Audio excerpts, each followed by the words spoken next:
That point of desperation where you kind of had to like really cry out to him and really learn to lean on him. If we're followers of Christ, then we can rely on him to help us rise above. Our faith is in the Lord, not putting our faith in our better half who is trying to get free.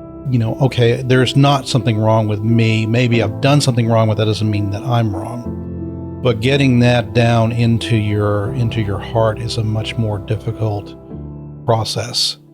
Welcome to Hope Reforged, the podcast where we champion married couples from pornography addiction to a life of freedom, restoration, and unity. We know the road can be tough, but we're here to walk it together. It's time to break free from the chains of fear and shame. Experience Hope Reforged. So the last time I was talking about confessing and when it's time to confess to your partner. And I wanted to touch back on that real quickly and talk about, what my thought process was and where I came from and what my story was and how I came to the determination. So for me, I have been trying, obviously the pornography addiction became something that was, for me, kind of getting out of control. And I knew it was getting out of control. And while you had seen some hints here and there, I think you said that there might have been some of this going on. You didn't know to the extent of what it was going on. And for me, it was a situation where I knew it was getting out of hand. I knew it wasn't going to be long before this all got exposed. And in my mind, what was a big part of my thought process was, well, I think we've got to head towards divorce. That was the part that was in my head. And so it was not so much like, oh, I want to come out and be transparent and be open and honest about where I'm at so we can work towards this. It was kind of more of I'm coming to you to tell you, hey, it's time for us to get divorced, is where I was coming from with it, which is not what God had in mind, is not the plan that he had for it. But that was what was running through my head. This was the start of our conversation of this is the end of our marriage, right? So that was not what God had in mind. That was not a healthy place. I didn't even really know at the time that there was a way to get out of this. I just thought I was lied to by the enemy that I'm a bad person now. I've got to move on with my life without her and let her. Because you're stuck forever. Because I'm stuck forever in this trap. I think the verse that you have really kind of sets us up for success on this episode, because we're getting into the meat of how does it work after confession. Right. What is the process like of getting out of this and getting free? I had no idea at the time. Yep. Nobody did. Yeah. Yeah. So the verse that we're referring to is Hebrews 12:4, and I've actually got that on my phone here. I can just read it.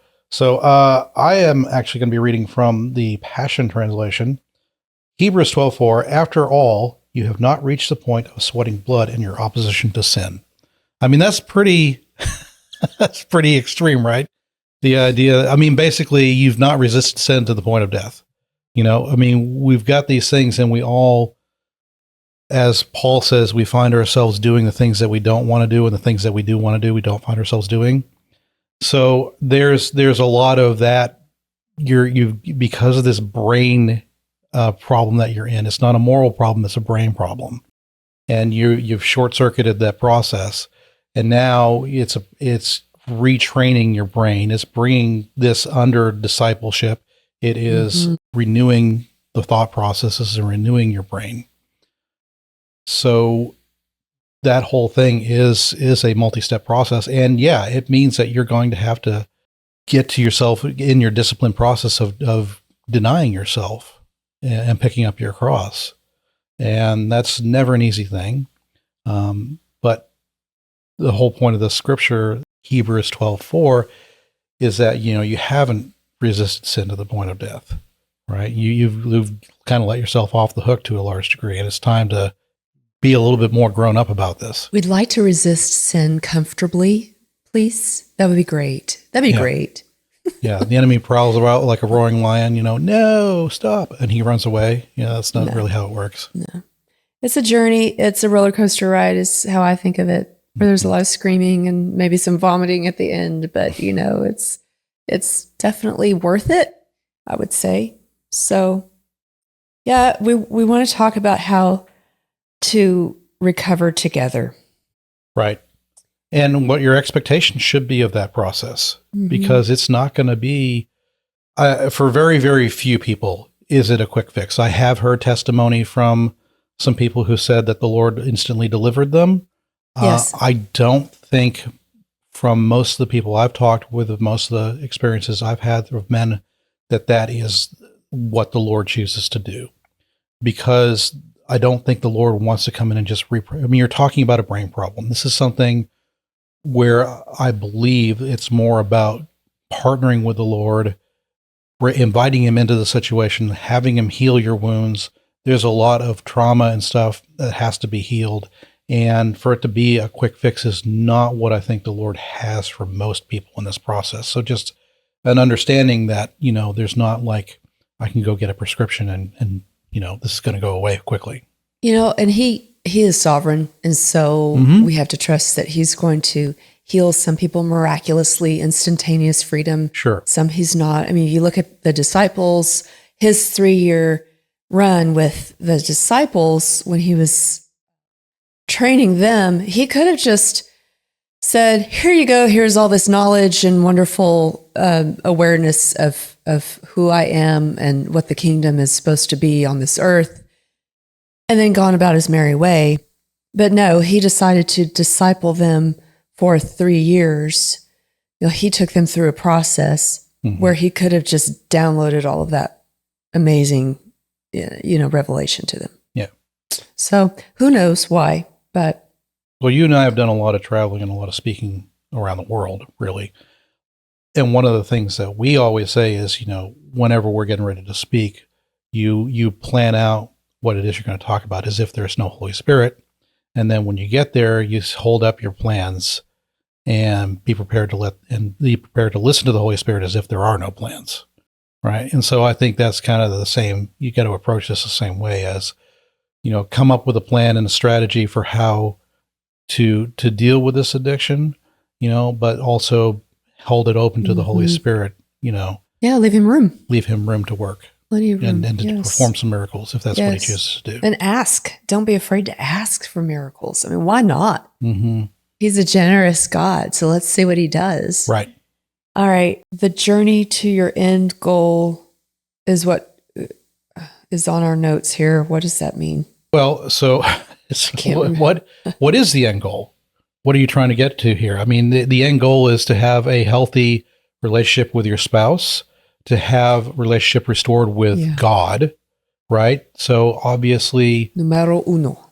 Yes, that's the primary goal here, because this is obviously going to be something that comes between you and the Lord. Anytime you've got sin in your life, that's going to block your relationship with the Lord, what you're able to receive from him, how you feel about yourself, how you feel about your relationship with the Lord.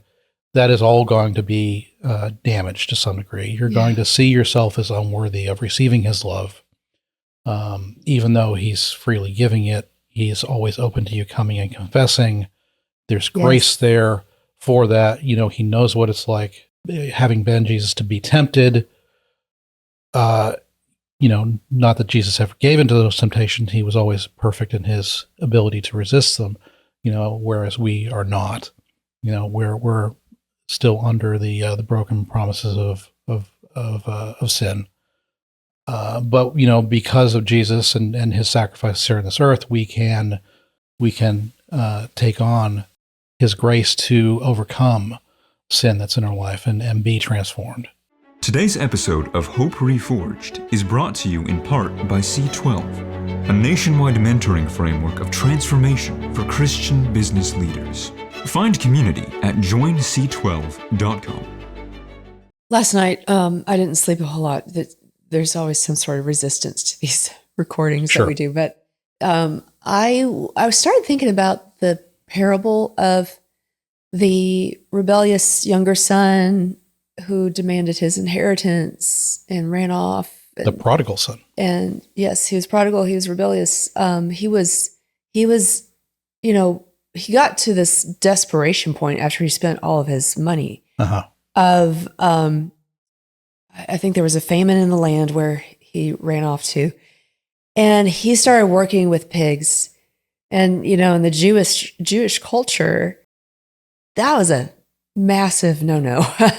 Sure. You don't hang around pigs. You don't eat pigs. You don't look at pigs. You know, you don't take care of them. You don't steal their food. Right. You don't steal their food. That's a really low place. It just shows how desperate he was. And so I just wanted to set that picture in front of us right now. The desperation. So then, the circumstances. Oh. He stank. You and I have walked past pig farms. I will never forget that experience in my life. It is the worst smell on the face. I'm pretty sure that's what hell smells like. It's a pig farm. Okay, moving on. So you got to know when he decided to return home to his father's land so he could serve his father as a slave. Because he didn't feel worthy. He smelled so bad. I really kind of think that the father smelled him coming before he saw him coming. But the fact that the father embraced him in all of his fine clothing, you know, and cleanliness, he couldn't help himself. He was so overjoyed. Yeah. And so I was thinking about that last night and going, yeah, this is part of the journey is realizing that the Father is ready to embrace. Yeah. No matter what. Even though we're not cleaned up yet. No matter what that sexual sin looks like. Mm-hmm. He is ready to embrace us. Run down the road, meet us halfway, and give us a big old hug. Yeah. Yep. Even though we smell. The Father ended up smelling like a pig farm because he was embracing his son so thoroughly. But anyway, so not awesome. I just love his character. But you know, the spouse may not do that. and that's just the reality of who we are. You know, we're not God. So the journey and the challenge is how can the spouse live with, if they choose to, and interact with, you know, the reality that sometimes their other half is going to fall and is going to go back into the pig farm. You know? Yeah. I mean, this is going to be a journey. It's not going to be necessarily a linear point A to point B, and every step is one forward, and you're getting healthier. Sometimes there's backsliding, there's, you know, stumbling, there's falling down. It wants to be something where, you know, even if you have that setback, you know, you make the decision to get back up again. You don't just sit there and say, well, it's over now. You're going to choose to continue to work towards progression, to work towards that end goal of healthy, restored relationship and healed wounds and all the other things that come with it. So it's important to keep that in mind and to be patient to a certain degree with yourself and with your partner as they're working through this. Even though, you know, as they continue to fall on this, there is, you know, added betrayal and added broken trust and things. So knowing that that's going to be the journey that you guys are going to take together on this. Did you have any sense when we were going through this, what we were in store for? I mean, I know you had that response initially of, no, we're going to go get counseling and we're going to go, you know, make this better. And then we kind of found out, you know, oh, this isn't like 30 days and everything's better now. I thought this was a 6-week program. Right. It ended up being 6 years for me, but from my perspective. But I guess, you know, I'd like to think I'm a realist, but the truth was I didn't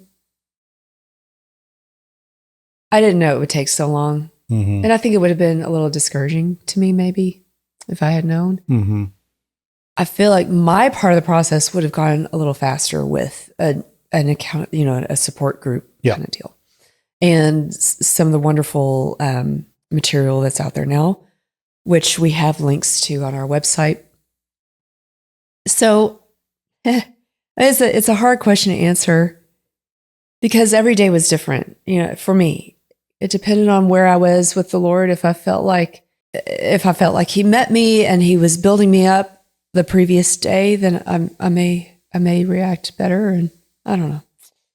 Every day was different. Well, you did learn through that process too to rely on him in a much deeper way. Oh my gosh. I felt like I didn't know him before. Yeah. I mean, I did, but I didn't. Yeah. It was much more deep relationship with him. There was that point of desperation where you kind of had to like really cry out to him and really learn to lean on him as I was continuing to bumble around with this. I don't want to go down that road too much because I haven't shared my full story yet. Sure. On this platform. But yeah, we will definitely. Part of the process is to come together and say, okay, we're going to work through this. What happens when? Yeah. What are the consequences when there's a failure or when there's a step back, whatever you want to call it. I think it's important to kind of lay that out. Yeah. I think if, after the confession is made and there's some time to process it and you both as a couple come together and said, okay, we're going to try and work through this together as a couple and try and make this marriage work, even though there's some brokenness here. What does that process look like as a couple? And I think one of the first steps is to talk about, what are the safeguards? We talked about that a little bit before. Safeguards that you put in place to keep somebody, the fencing and stuff that will keep somebody from wandering into this again. Yes. You need to understand what are some of the things that are triggering you, some of the thought patterns and stuff that lead you as a person into these places. Is it, when you've had a setback? Is it certain times of the day? Is it certain situations? Emotional things that are going on. One of the things that they talk about in the Conqueror series is the faster scale. And what they mean by that is it's a 7-step process and it's basically the amount of stress in your life. So it starts off like the F is like feeling anxiety. So, and each time you go down another level of the anxiety level, you're getting closer and closer to having sort of that relapse going on. So as the stress is ramping up, as you're responding more out of anger and other things, and as you're seeing these trigger points happen in your life, it gives you sort of an indicator of, how far down that scale you are and how much more in danger you are of having, potentially a relapse. So having that sort of scale is really good. And also, talking together and coming up with, okay, we've got the fences in place. We kind of have some sort of scale to know where I'm at, in danger here. But if the worst should happen and you do have a relapse, are there some consequences to that you all talk about and work out together, and that's going to be obviously up to a very individual basis to determine. I think there's some, you got to be cautious about how you approach this and really work this out, I think, with fear and trembling, because what you don't want to do is you don't want to set the guy up to get into even more shame, right? That's right. Yes. And let's talk about the noose a little bit, because shame is one of the big components of what we call the noose. Let's go into what that is.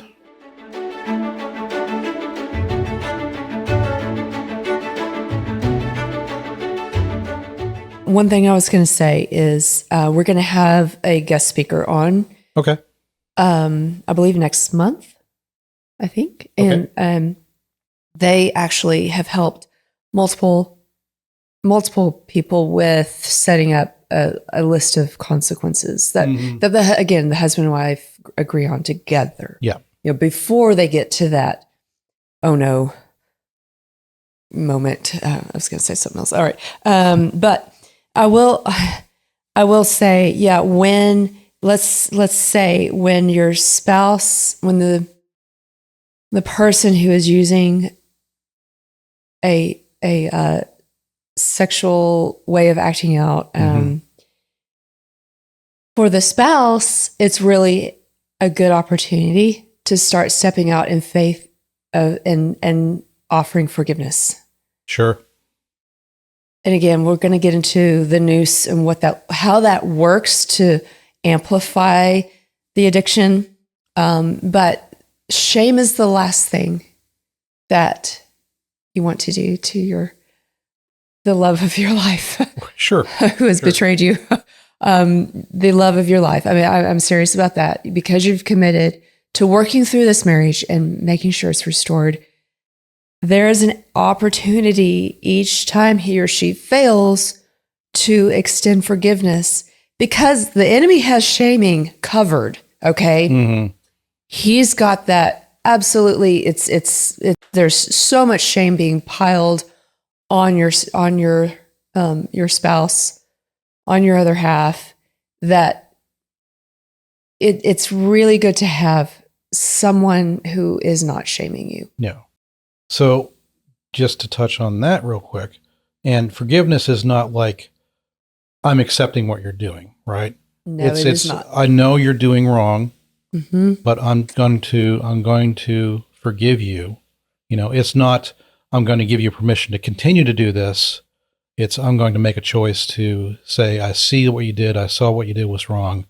I'm going to forgive you. Let's try and help you not fall into this again. And me as the spouse, I had that emergency phone call person that I could make. Mm-hmm. We talked about that in our the first half, the first part of this episode, the previous one, to have that emergency contact where you can call and vent. Like, I may give you grace when I find out that you have fallen, but I need to call my friend and just go, oh my God, I can't believe this happened. But I don't need to put that on you, because you're already in a very volatile place to begin with. So sure. Anyway, yeah, let's talk about the famous noose. The famous noose. So if you think about a hangman's noose, right? The idea that as you try and pull away from this thing, it constricts and it pulls tighter. And that's the idea that, as you're trying to get out of this, it's tightening on you and it's not going to let you pull away from it. And that's the mental picture we're talking about. And the components of the noose, these for guys, it's four things that kind of turn this into a cycle that continues to as you try and resist these things. These are natural reactions that keep you trapped in this cycle. So the first part of the noose, the thing that kicks the whole thing off, is the wounds and traumas that we have in our life. I've talked before about the metaphor of this fire, and you've got the coals underneath that are the heat that's driving this whole fire, and then you've got you're continuing to pile wood on top with your habits. The coals were the wounds. The coals were the wounds. So you've got this thing underneath the surface. All that pain. All the pain and everything. Mm-hmm. And these are and it's just life. Life comes in and slaps you upside the head. Everybody. It happens to everybody. I don't know anybody that doesn't have any sort of wounding. Sometimes there are major trauma points with abuse in their life, or trauma, or, orphaned, or there's all sorts of bad things that can happen. Or it can be, as was more in my case, kind of the wounds of 1,000 paper cuts. I think the enemy purposefully looks for points in your life, especially as early in your childhood or early teenage years, to find places to reinforce that you're not a good person, or find ways to tell you that you don't have, you're not going to be able to make it in this life, that things are going to be wrong, that you're messed up, and just reinforce that message in subtle ways. And so you wind up with these things, these trauma points, these wounds in your life that, you make vows of, well, I'm always going to do this, or I'm never going to do that.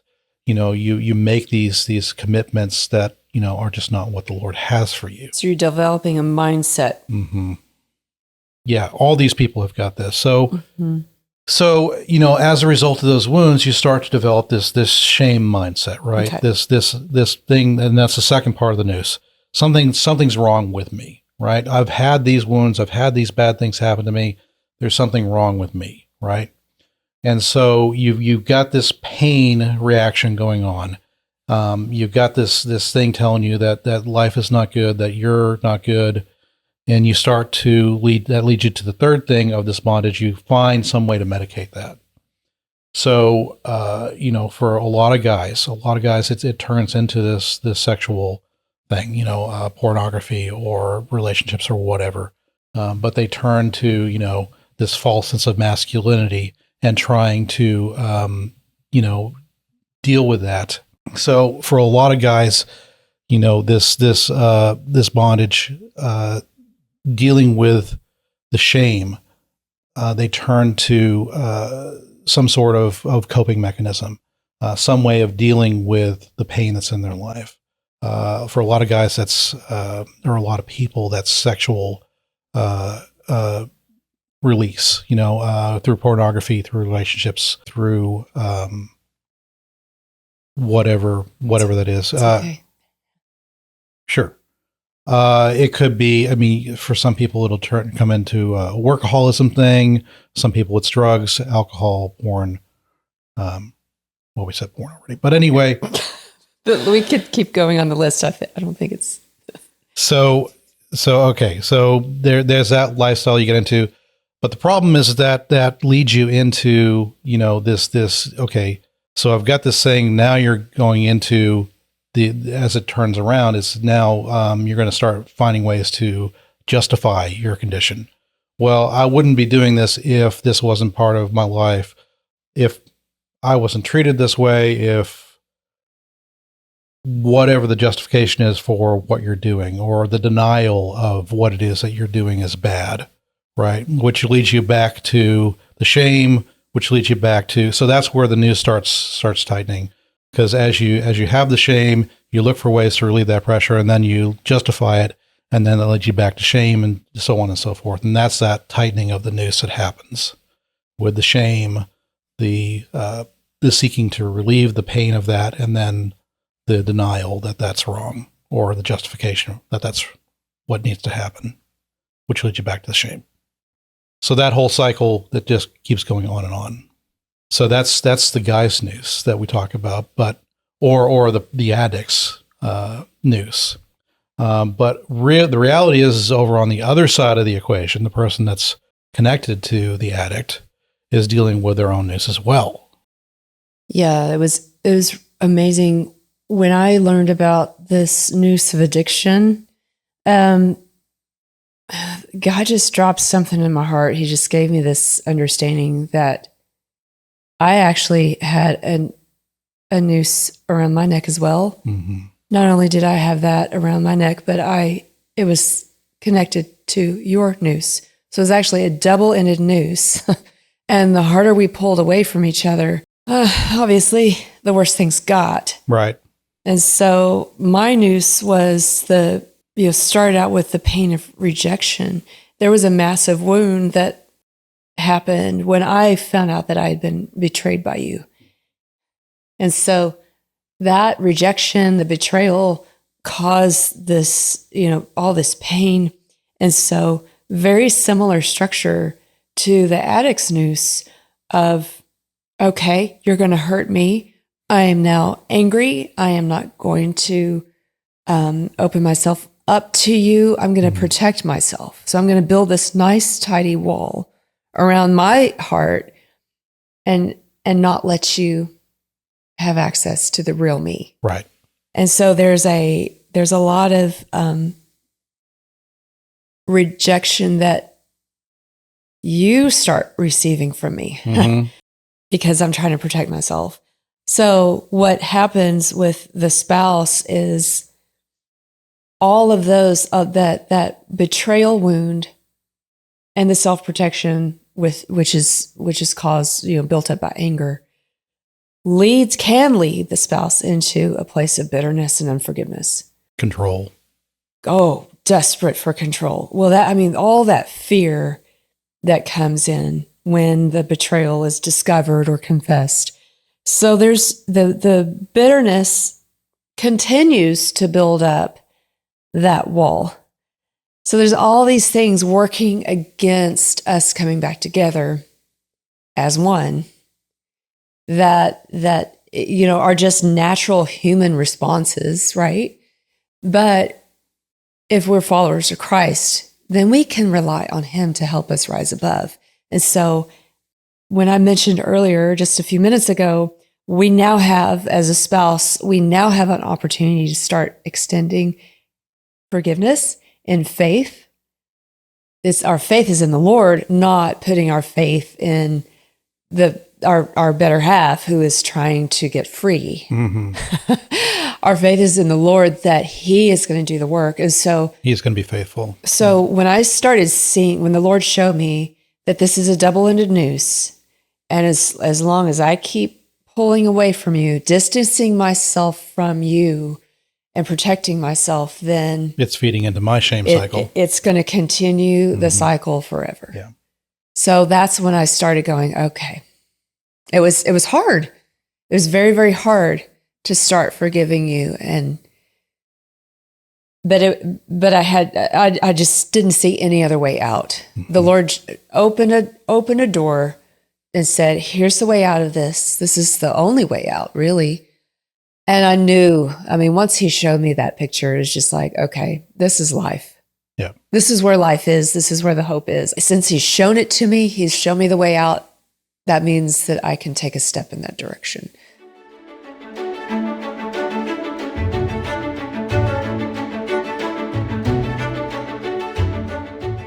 Well, let's talk real quick too, or I want to share, of the four parts of the noose for the addict.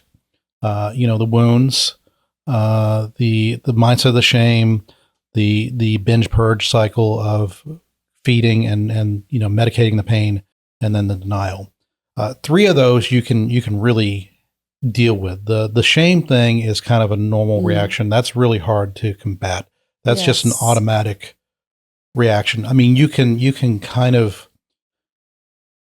come to the intellectual realization that, okay, there's not something wrong with me. Maybe I've done something wrong, but that doesn't mean that I'm wrong. But getting that down into your heart is a much more difficult process to do. The other parts, dealing with the past wounds, that's something absolutely you can invite the Lord in. The Lord can heal you of those things. And that's a process that needs to happen for sure. It's great with a counselor. It's a great process. Good with counseling. There's really strong Holy Spirit moments that can happen, revelation and stuff. Inviting the Lord into those things, asking the Lord where He was in these trauma points as they get exposed, and bringing them to Him, renouncing vows. All that stuff is really important part of the process. The binge purge cycle, the pain, the medicating side of it, turning to these things, that's obviously something you have to work on and start to create new neural pathways, make new habits. You can start to work on those. And then you can also start to renounce some of these justifications and these denials that you're making about your habits, right? But the shame thing is a much, much more difficult thing to deal with. And that's something where your partner is really going to be the one that can speak into this and start to tell you, and start to reinforce the idea that you're not a bad person, that you can be, the promises that God made about being renewed and being Christ-like are going to be promises that are going to happen, and being the instrument for that. I think about, again, movies for me, Good Will Hunting, Robin Williams and Matt Damon, where Matt Damon is, this brilliant young teenager, and Robin Williams plays the part of the psychiatrist who's been hired to help him out because he got all this potential, but he's trapped in these self-imposed limits that he's made for himself because of all the trauma in his life. And Robin Williams has to kind of come alongside and help him. And that all kind of culminates in this one fantastic scene where, he's telling Robin Williams about all the trauma that he's had in his life. And Robin Williams starts telling him, it's not your fault.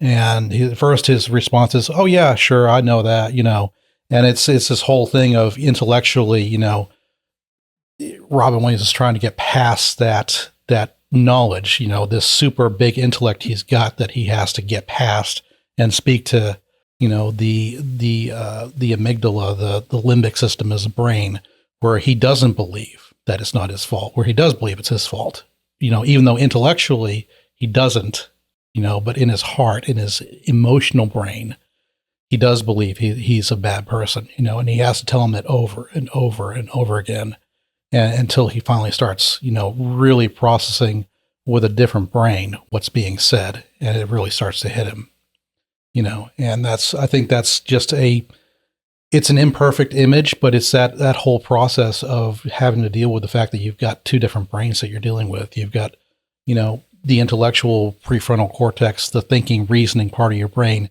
and then there's a much deeper emotional part of your brain that's a lot harder to impact, and that's where that shame and cycle lives, that you really need the Lord to come in and start reprogramming for you.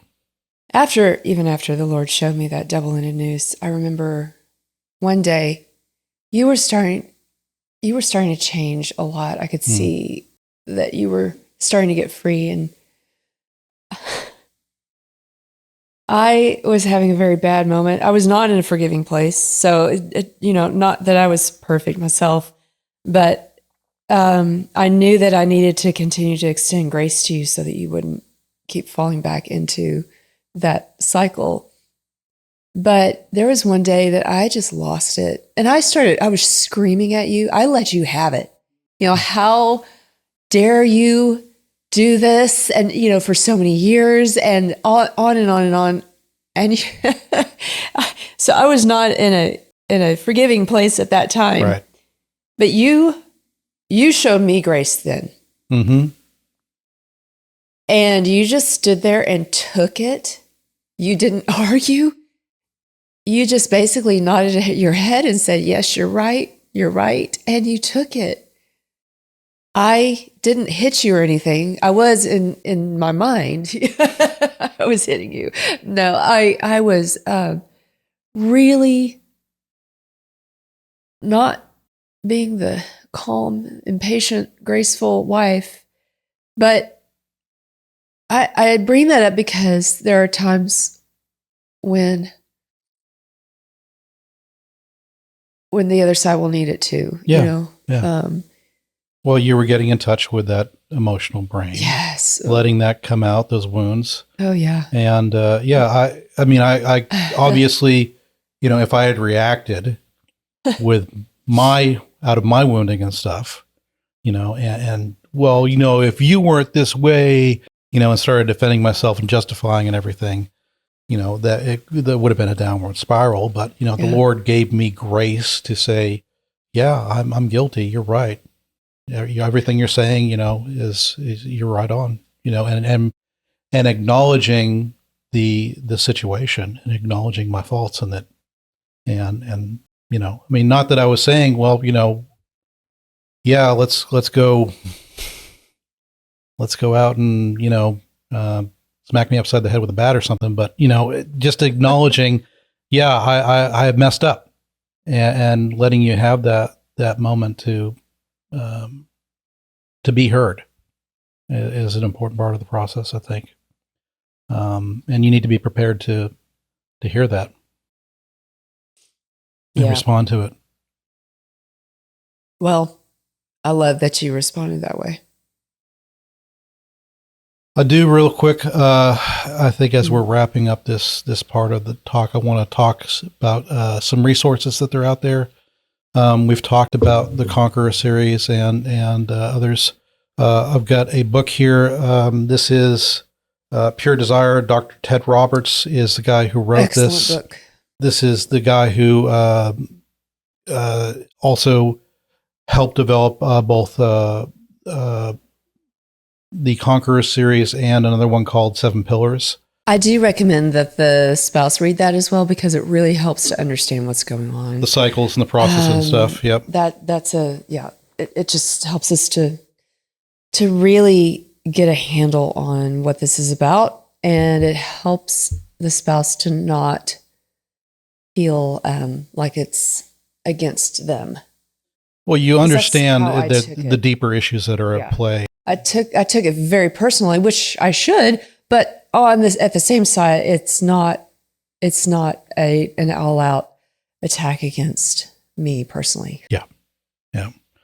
So part of the series that I talk about, Conqueror series is one of them. This is a 10-week course. It's a video series. There's study guides to go with it. And then if you really want to dig into that, there's a much more in-depth one. It takes a year to go through this program. This is called 7 Pillars. Also, same framework as a Conqueror series, just much, much more in-depth. And those are group sessions that you go through where there's somebody leading them, and then you're dealing with other men or women that are also going through this at the same time. You've led quite a few men through that. 7 Mhm. Pillars. It's a great investment of time. I mean, Yeah. It's your marriage. Well, with the wow. Conqueror series, it's 10 weeks. So, you only kind of really scratch the surface, a lot of that stuff. Yeah. If you really want to dig into and start really processing some of those deep wounds that you just start to scratch the surface on in Conqueror series, 7 Pillars is a great program to go through and do that with. So I just wanted to mention those resources real quick. We will, I don't know if they're up on our website yet, but at some point we will have those resources up on our website so people can find links to those. Hope Reforged. HopeReforged.com. And I do want to leave us off with what's on my coffee cup here. Jeremiah 29:11, for I know the plans I have for you, declares the Lord, plans to prosper you and not to harm you, plans to give you a hope and a future. And that really is what this is all about, because Here's to the future. here's to the future, because it's not always going to be a brokenness thing. It is that at the end you've got this beautiful piece of pottery that's been remade into something beautiful. And I know our marriage is in a much better place. We're in a much more better place of trust and with each other, and the relationship that we have now with the Lord has been deepened and strengthened, and all of it is just, it's a good place to go from brokenness to restoration and reforging.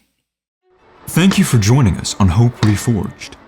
Together, we can break the chains of addiction and rebuild hope. To stay connected, visit us at www.hopereforged.com, where you'll find new episodes, resources, and support. If you found this helpful, please leave us a review and share it with someone who would be encouraged by this podcast. Until next time, persevere, lean into hope, and remember that restoration is yours.